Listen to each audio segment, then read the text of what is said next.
C'est parti pour un nouveau test de driver 2024. Je vais tester le Ping G430 10K, le QI10 de TaylorMade, le Cobra Dark Speed, le Callaway AI Smoke et le Wilson Staff Dyna Power Carbon. Je vais te dire lequel je préfère, lequel je mets dans le sac. Je vais regarder d'abord le design, ensuite on va faire des tests au Trackman avec Golf Plus et ensuite je vais le tester sur le parcours. Tous avec un shaft assez similaire, un stiff c'est autour de 60 grammes, 65 grammes. Ok, donc c'est parti pour mon avis sur le design qui est quand même super important parce que quand tu adresses le club derrière la balle, tu as quand même une grosse relation de confiance qui est importante. Tu vas savoir si tu vas faire un bon coup ou pas. Le drive que je mets hors de l'équation, enfin qui est pas un super design je trouve cette année, c'est le Callaway AI Smoke. En fait l'année dernière je trouvais qu'ils avaient fait un super design avec le carbone autour là, sur le haut de la face avec le paradigme, mais là le gris au-dessus je trouve ça me mettait pas en confiance et le changement de couleur est pas top et je trouve que ça faisait aussi le gris ça peut se différencier mais je trouve que ça peut faire un peu cheap. Ensuite on va mettre le Wilson Staff, design assez sobre avec un peu carbone sur le dessus mais donc de façon assez mat. C'était assez sobre, quand tu es là, tu es derrière la balle, tu vois un driver classique, mais aussi c'est normal par rapport à ce driver qui est plutôt une de ses forces, c'est le rapport qualité-prix. Ensuite, je mets le Ping G430 10K. Lui, parce que tu peux quand même être impressionné derrière la balle de voir vraiment un gros drive comme ça. Ils ont changé, ils ont rajouté un peu de carbone sur le haut qui rend le design quand même pas mal. Des fois, ça peut gêner certaines personnes que le club soit tellement gros. Moi, haut, il est plus écrasé vers l'arrière. Par contre, le gros avantage, c'est que tu te sens vraiment en sécurité. Tu dis, je peux pas l'arrêter la balle. Le club est tellement gros, c'est beaucoup plus large. On a l'impression. Je le mets en troisième. Après, je mets le TaylorMade QI10. Déjà le nom, je trouve un peu bizarre ce nom. Tu vois, autant leur campagne sur le stealth, je pense que c'était peut-être la meilleure campagne de marketing sur les drivers depuis très très longtemps, depuis 10 ans, sur leur face carbone. Mais là, le QI10, je trouve que c'est vraiment un nom bizarre. Après, par contre, quand tu adresses la balle, c'est un driver TaylorMade classique. Tu vois quelque chose d'assez simple, épuré. La face bleue, je trouve ça pas mal aussi, même si ça me manque quand même. Le rouge de Tiger Woods qu'on avait avant, mais là ils sont passés sur du bleu sûrement parce que après leur test marketing peut-être que c'était un peu trop clivant d'être sur du rouge. En tout cas le design ok, le nom pas top, la face bleue ça passe. Donc je mettrais peut-être ça au même niveau avec le Ping G430. Et après le meilleur design que j'ai trouvé c'était vraiment le Cobra. Quand tu l'adresses là c'est noir, c'est épuré. L'année dernière j'ai élu le Cobra Aerojet comme meilleur driver 2023. Par contre je trouvais que le design n'était pas top avec le gris, ça faisait un peu cheap. Et là ils partent sur un design en noir, mat au-dessus. Je me dis que là le Cobra, avant même d'avoir tapé n'importe quelle balle, il est favori en tout cas pour moi, à mon avis très subjectif.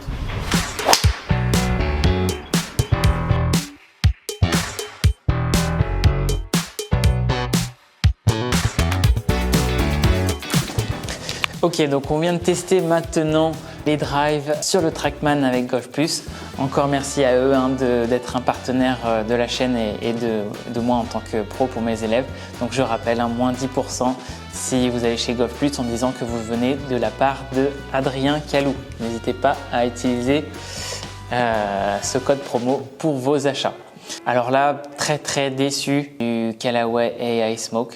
Je croyais qu'ils avaient vraiment fait quelque chose de bien cette année, enfin en tout cas de ce qui était dit dans les podcasts par exemple des tontons golfeurs. Mais là pour moi en tout cas ça a vraiment pas marché sur cette tête standard. On sent qu'il est tolérant là. Ouais. Juste quand je dis ça, je fais une grosse merde. Après tu passes un peu moins vite avec celui-là. Ok, je perds 3 miles avec cette tête là. Ta balle sort moins vite du club. Ouais, vu que je passe à... vite. Donc le AI Smoke, le design n'est pas top. Je mets aussi pas tellement de vitesse sur la tête de club, c'est pas trop aérodynamique. Je la mets aussi un peu de partout. Bref, Rien n'est optimisé pour moi en tout cas. Ensuite, après ça, je mets le Wilson Staff Dynapower. Moi personnellement, enfin, c'était la phase carbone qu'on a testé. Plutôt tête pour les bons joueurs, un peu plus low speed et plus de carbone. Moins de spin sur celle-là. Sur celle-là que sur la titanium. Ça faisait des trajectoires assez basses finalement avec peu de spin. Ouais. Alors Philippe, bien. Ouais, tiens, franchement. C'est une belle tête. En tout cas, ça n'a rien à envier aux autres, hein. Ça sort aussi vite du club, c'est bien, tu as un bon shaft. Et là, tu as un spin qui est bas, tu es à 2100. Tu as un peu moins de carry, mais il y a plus de rôle. Faut le jouer au British Open, quoi. Ouais. Je te souhaite d'y aller. Non, je vais pas y aller, t'inquiète. Les qualifs. Allez, chiche. Si tu joues par exemple un Lynx dans le vent, ça peut être super pour taper la balle. Et la garder basse avec peu de spin. Mais pour moi, je mettais pas assez de vitesse aussi sur la tête de club. Je passais plus à 100 miles par heure. Pour avantage de Wilson, c'est le rapport qualité-prix, non? Ça coûte combien celle-ci? Imbattable. Tu es à 479 €. D'accord. Donc tu es quand même 120 € de moins qu'un Dark Speed, 599. Et les autres, 649 pour le Taylor, 649 pour le Callaway et 725 pour le Ping. Ok. En termes de rapport qualité-prix, quand même, il est imbattable. Mais moi, personnellement, dans mon test là, j'ai envie de jouer le meilleur drive qui me conviendra le mieux et que je pourrais mettre dans le sac. Après les tests Trackman, Callaway et Wilson Staff, je les sors de l'équation et ça va se jouer entre les 3 autres drivers. Le TaylorMade, vraiment super travail sur l'aérodynamisme. C'est la tête de club que je passais le plus vite. Le son carbone, c'est toujours le même. Là, je jouais le Stealth dernièrement, donc ça me choque pas. Mais du coup, là, on est plutôt sur la suite de ce que tu as à l'heure actuelle, mais 2 générations après le tien. Parce qu'effectivement, il y avait le Stealth 2 après et celui-là. Au fil des années, ils ont quand même amélioré les produits dans le sens où tu as quand même le MOI qui monte un petit peu quand même sur ce club-là. Donc le club est très très stable, mais la balle sort toujours plutôt assez vite du club. Donc en tout cas, là, l'argument de TaylorMade, c'est qu'ils ont un très bon MOI. Donc c'est le. Oui, alors tu n'auras pas les fameux 10 000 de MOI, tu l'as sur le max. Ouais, mais tu peux expliquer le MOI pour. Alors, le MOI, c'est Moment of Inertia, donc le moment d'inertie, c'est effectivement la stabilité du club. Plus le MOI est élevé, plus le club est stable en fait. Moins il va effectivement twister, moins effectivement il va une phase qui va s'ouvrir ou se refermer. Ça, c'est vraiment intéressant. Par le passé, ils avaient du mal avec ça parce que dès qu'on avait un MOI très très élevé, on avait effectivement des vitesses de balle qui baissaient et la balle ne sortait pas du club. Donc eux, ils ont réussi, effectivement, même si c'est arrivé il y a assez peu de temps, on a pu le voir dans les tests, MOI assez élevé, avec une balle qui sort assez vite du club tout en conservant un top-spin qui n'est pas trop élevé. Donc ça, c'est vraiment assez intéressant. Celui-là est plus compact, il ressemble plus au tien qui est le Stealth. Ok, donc il ressemble plus au Stealth que la version qui était après. Oui. Moi, j'avais pas forcément trop de tolérance sur celui-là. J'avais finalement une bonne vitesse de club, mais j'avais quand même une dispersion assez élevée. Je te les mets pas au bon endroit. Donc à voir, à tester sur le parcours ce que ça donne. J'en attends beaucoup du Cobra Dark Speed là. On va voir ce que ça donne. Est-ce qu'il est aussi rapide qu'avant avec plus de tolérance? Donc là, on passe sur le Cobra Dark Speed. Ouais. Pareil, toujours 3 têtes. Tu as la LS qui est vraiment très très low speed. Qui est pas facile à maîtriser. Tu as la Dark Speed X qui est vraiment le cœur de la gamme, et tu as la Max. Effectivement, donc il y a la deux standard, poids, c'est la X. Ok. Voilà. Et tu as la Max où tu as un poids qui est ici pour les gens qui jouent un tout petit peu en trop d'effet de gauche à droite.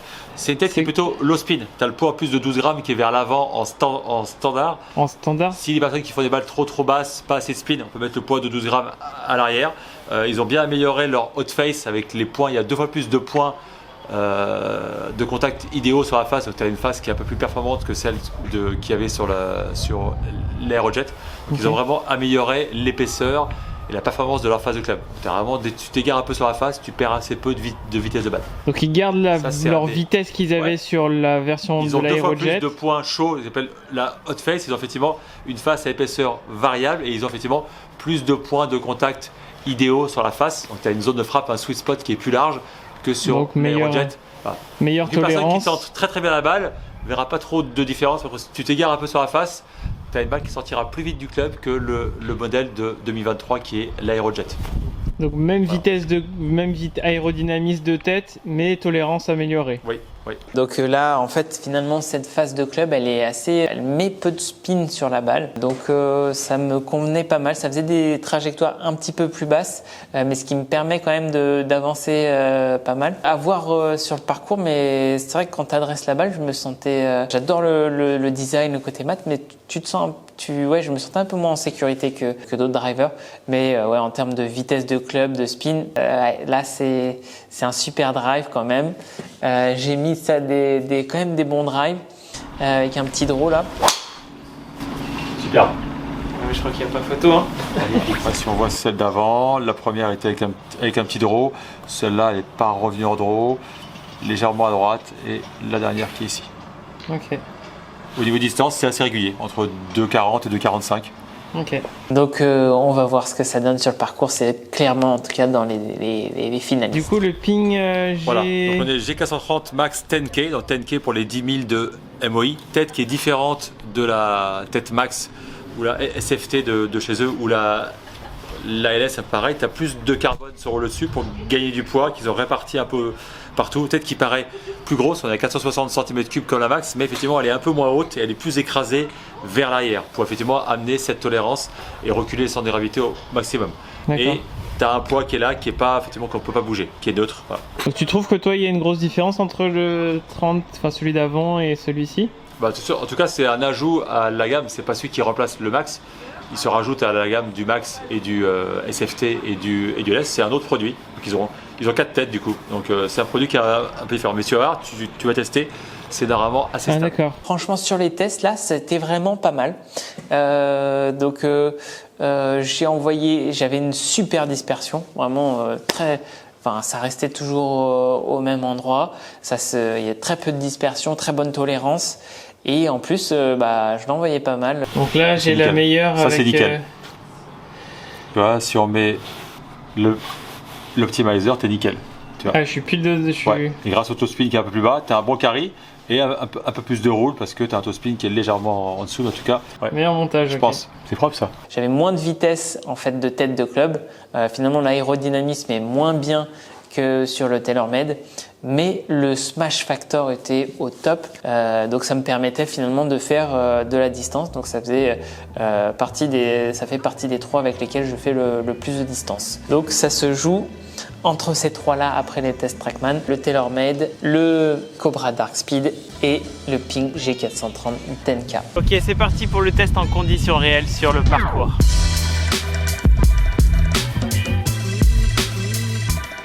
On commence avec le Callaway. Bon, c'est juste pour faire semblant. Hein.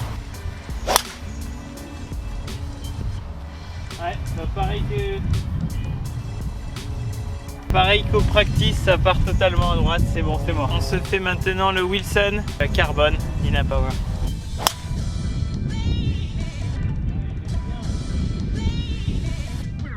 Part un peu à gauche, un peu basse. Franchement, j'aime bien. Ouais, peut-être pas le prendre non plus, mais si j'avais peu de budget, c'est vraiment le meilleur rapport qualité-prix. Ok, maintenant je sais vraiment pas quoi choisir entre le QI10 de TaylorMade, le Cobra et le Ping. Donc là, on va voir. Je sais, j'ai pas encore du tout fait mon avis. On commence par le TaylorMade, je vais faire deux balles de chaque.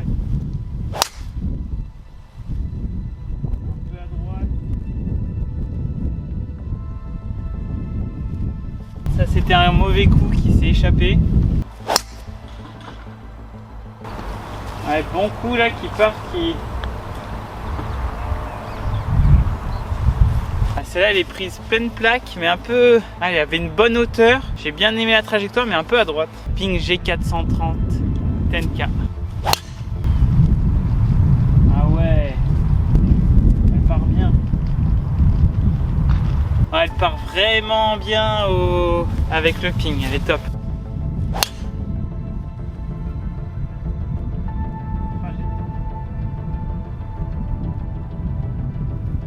Un mauvais drive pushé. J'ai tendance à la pusher.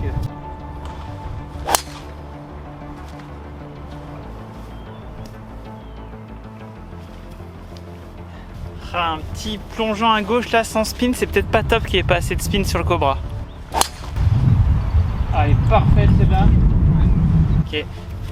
J'ai fait 2 drives parfaits, un au Cobra et un au Ping. Ping G430.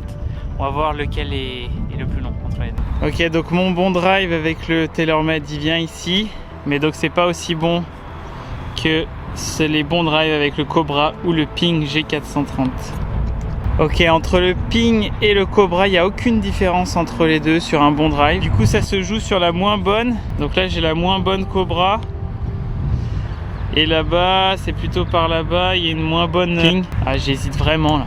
Pour définitivement faire mon choix, je le tape 2 dernières balles sur le parcours avec les 2 finalistes. D'abord avec le Cobra et ensuite avec le Ping G430.